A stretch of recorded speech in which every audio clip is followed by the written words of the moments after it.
Hi everybody, welcome back to MemTea. My name's Sue Ann and I'm here to talk about the teas in our monthly subscription box for the month of July. So this month we're highlighting a Shincha from Japan. We have a white silver needles that just came in, and also a new arrival, Mei Shan, an oolong from Taiwan. So without further ado, I'm going to open up this Shincha and get brewing. So I've got this Shincha here. In our Japanese collection, typically we buy Sencha, S-E-N-C-H-A, and Sencha means early tea. So Shincha is prior to Sencha, so that means it's the first of the spring teas, and then a Hashiri Shincha is the first of the early teas. So this tea was produced in late March, actually, a little before Easter, and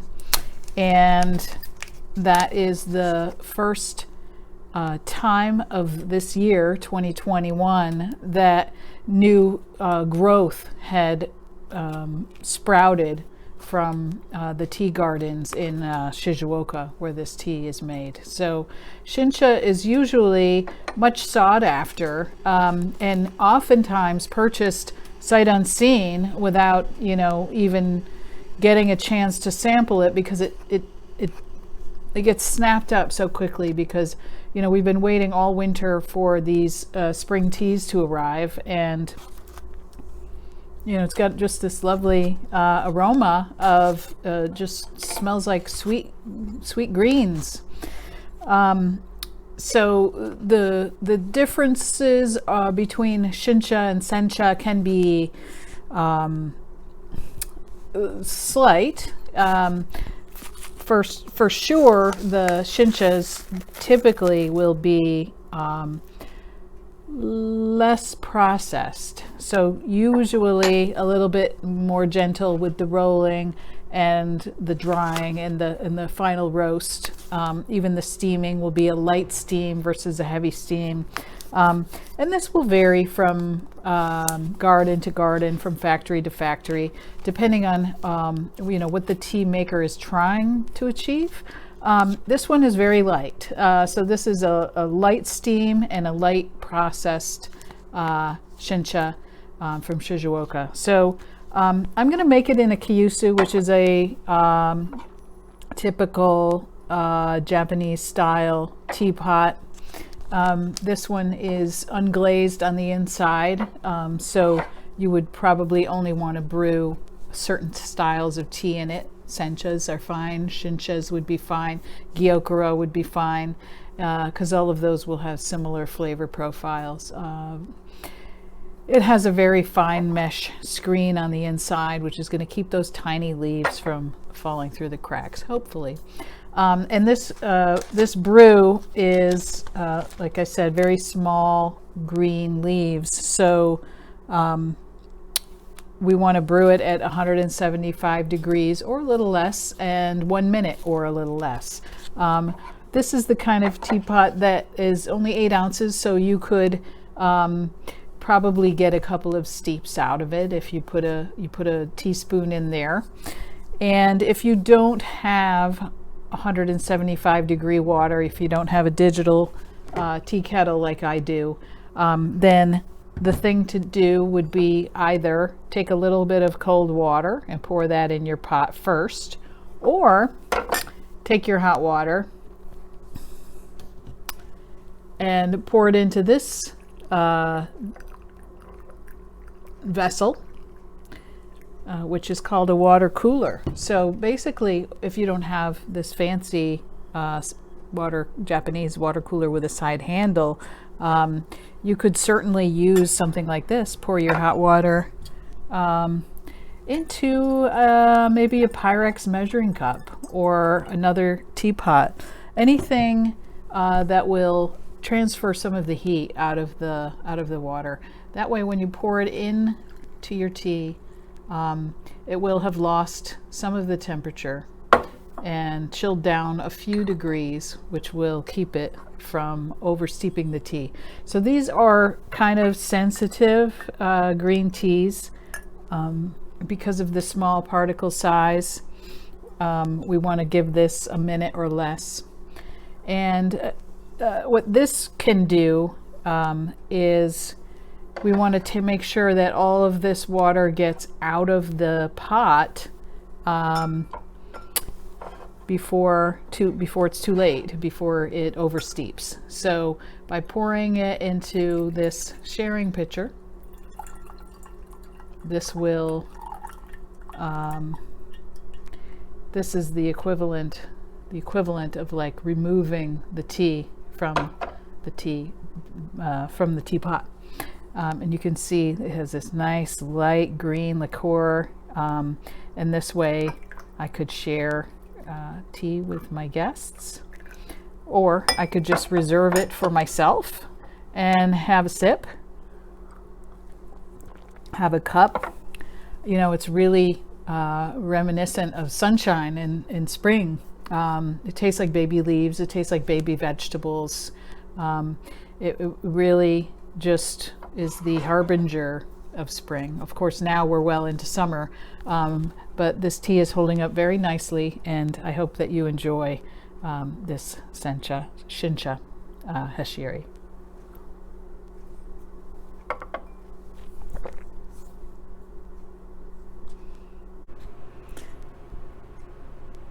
So the next tea on our list is Silver Needles, or Yinzhen, which means silver needles.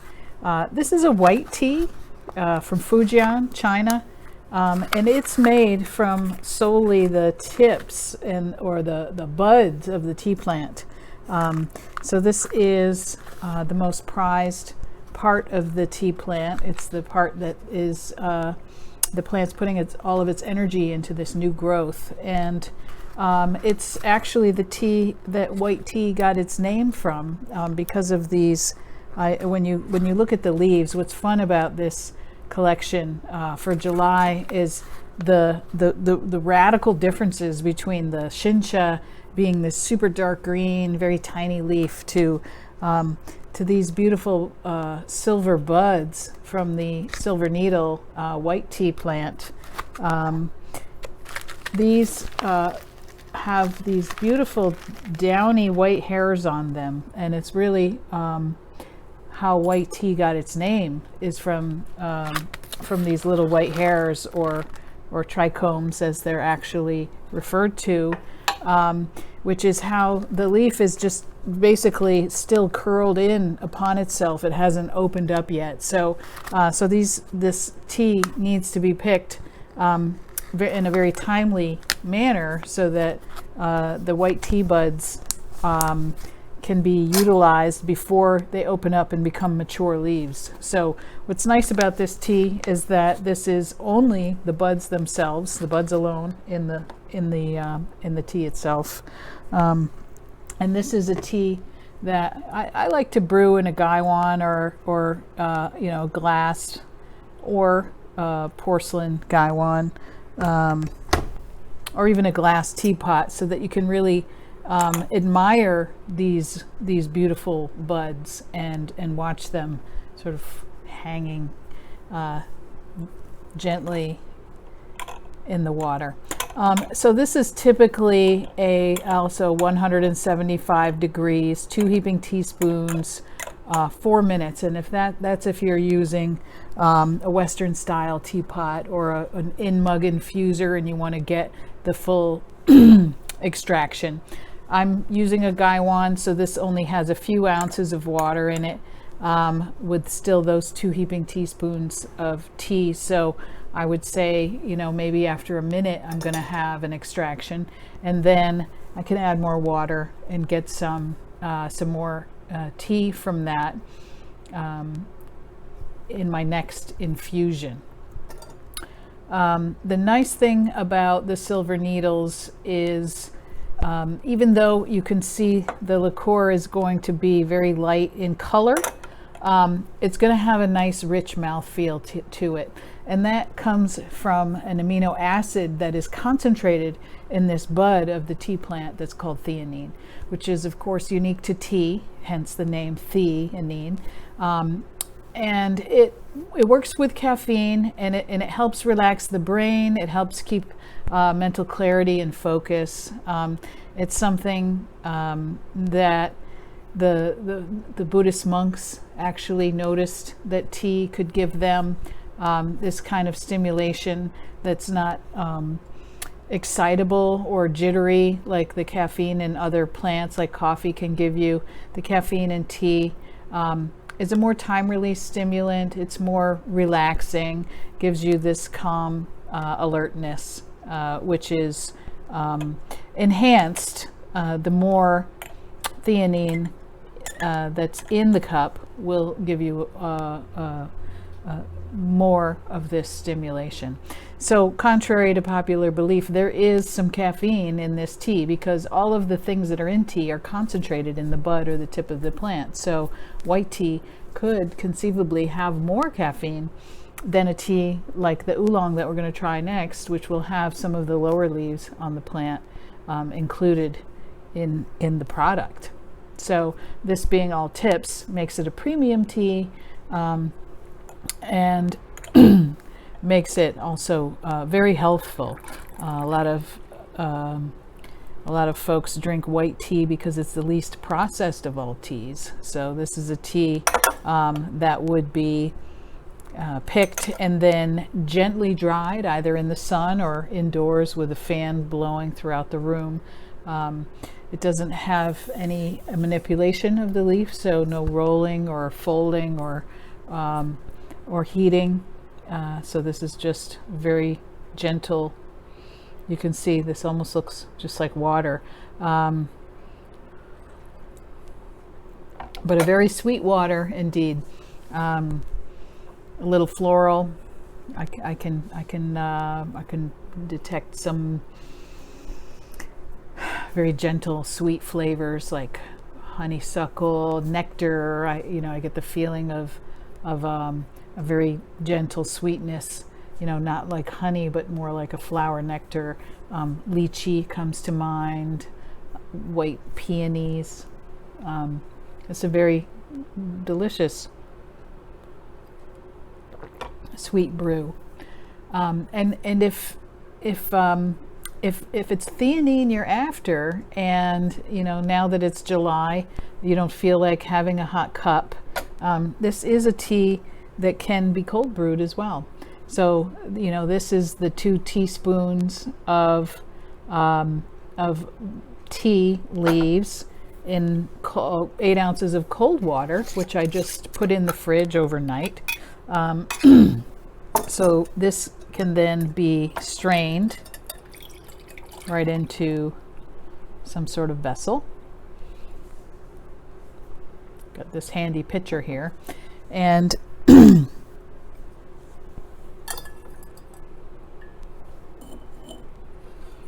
then you wind up with a nice cold infusion, which still has, you can see actually very similar in color, and still has a lot of those floral, fruity, nutty, a little slight nutty and herbaceous flavors happening there, and that's all hot or cold. Really delicious white tea. So next we have an oolong tea called Mei Shan. Mei Shan is in a region just southeast of Nantou, so at the foothills of the high mountains of Nantou. And Mei Shan is sometimes referred to, this region is sometimes referred to as the gateway to Alishan. And Alishan is a famous high elevation mountain in Taiwan, where many famous teas are made. And this is a very nice high mountain oolong that resides just next door. Mei Shan is sometimes can be translated as little sister.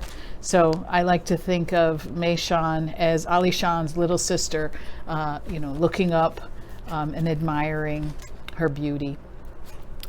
But this is a great tea in and of itself.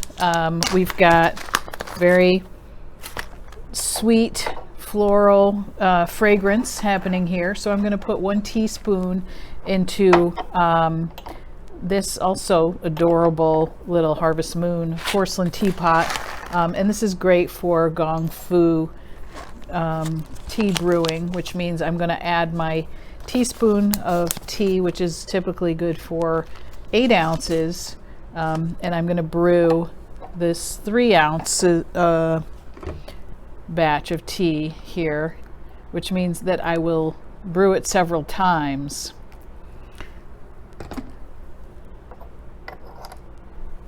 The nice thing about having the bamboo tray is that it holds water, so I can heat everything up and dump hot tea into it and not worry about, too much spilling. So more tea, less water, multiple steeps. And that's something that we like to do with all of our oolong teas. So I'm going to let that go for like a minute. And while that's steeping, I want to get started. Another thing that you can do with this tea, and what I do with a lot of oolongs, is make a simple syrup. Actually, with all tea, you can make a simple syrup just by brewing some tea and then adding sugar. So I'm going to make a simple syrup with the Mei Shan that we can add to other beverages. So for this, you want it to be fairly strong. So I'm going to put a tablespoon or 3 teaspoons of tea leaves. Actually, I'm going to use 3 teaspoons because it'll be easier to fit it in this tea bag. I'm using one of these fill your own tea bags.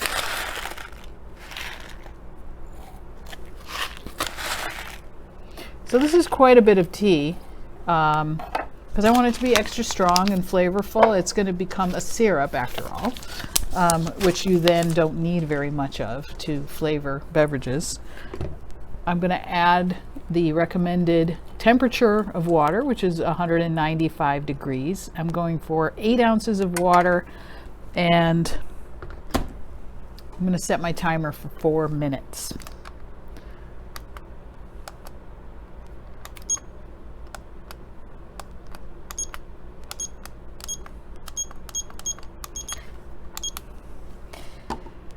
So while that's steeping,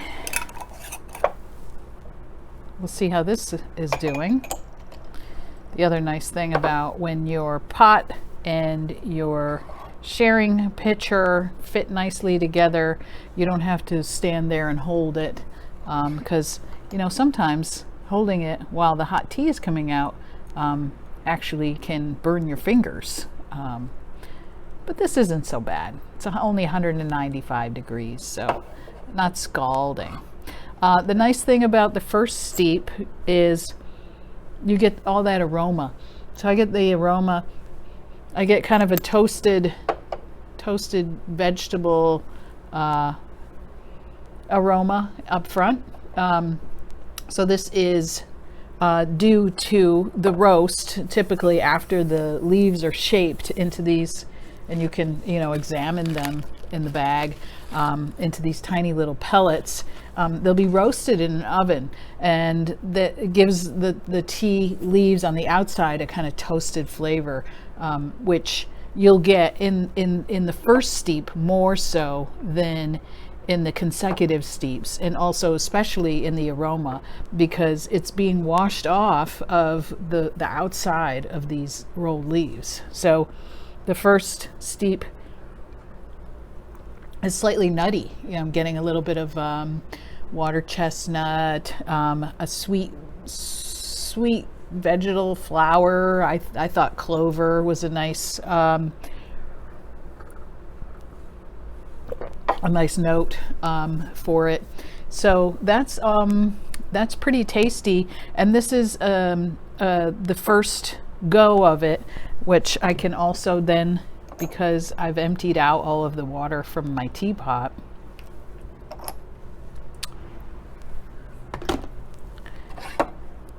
I can start a new steep. So I could either drink all of this and then taste the next steep on its own and evaluate that sort of next to my memory of the first steep, or sometimes we just mix those two together.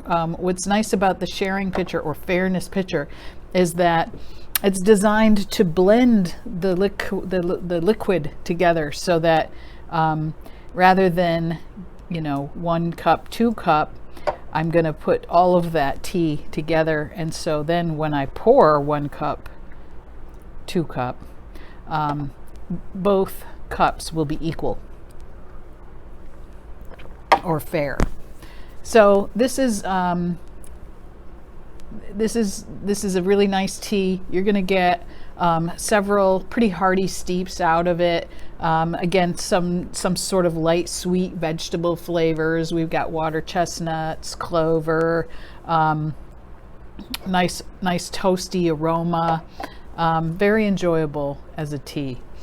The simple syrup is just about ready, so I'm going to get my next hot tea steep going, and then start on this, which needs sugar. So we are going to remove these tea leaves.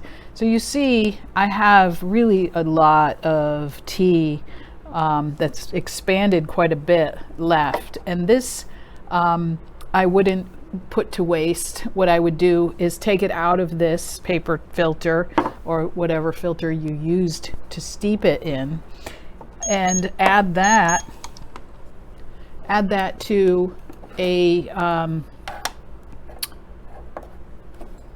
jar, a quart, vessel, any sort of vessel of cold water. So add those kind of not quite spent leaves to cold water, put that in the refrigerator overnight, and you'll get yet another extraction from this. So nothing goes to waste. You keep steeping this stuff. I'm putting 3 tablespoons of sugar. Keep steeping the stuff until all the flavor's gone. That's what it's all about. Get the most bang for your buck. Get that flavor. And it's summertime, so you're going to be drinking a lot of cold tea, I'd assume anyway. So I'm going to just stir up. You can see also the nice color that this tea liqueur is. Golden, sort of golden green, slightly green hue, very pretty. And with this simple syrup now, that's why I made it in a jar, and that's so we can then from here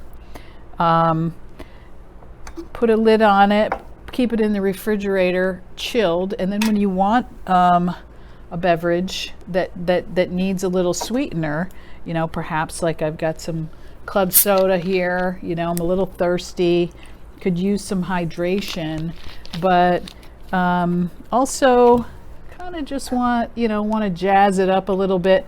So I'm just going to put a few drops of this tea soda or tea simple syrup to the plain seltzer water to make a Mei Shan soda. So hope you enjoyed our video for the month of July subscription teas. And if you make some beverages with the Mei Shan or the Silver Needles for that matter, and you post them on social media, we'll be happy to love them, because we love everything you do with Mem Tea. So until next time, bon appetit.